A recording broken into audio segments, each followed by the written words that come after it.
Okay. So, what's on the certificate? That's where this elevator is, and we're in Downingtown. Yeah. We got looks like a vertical express here. 3's locked, so we're gonna go to 2.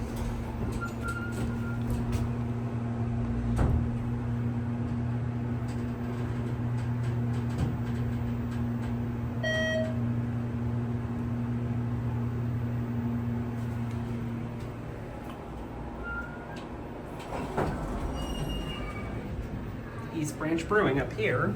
Back down to 1. Get a quick cab view. Yeah, almost certainly a vertical express, maybe installed by Nectro.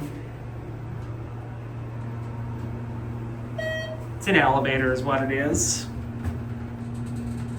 Runs nice. These vertical expresses can be really hit or miss, but this one's pretty nice. Yeah, I think you guys get the point.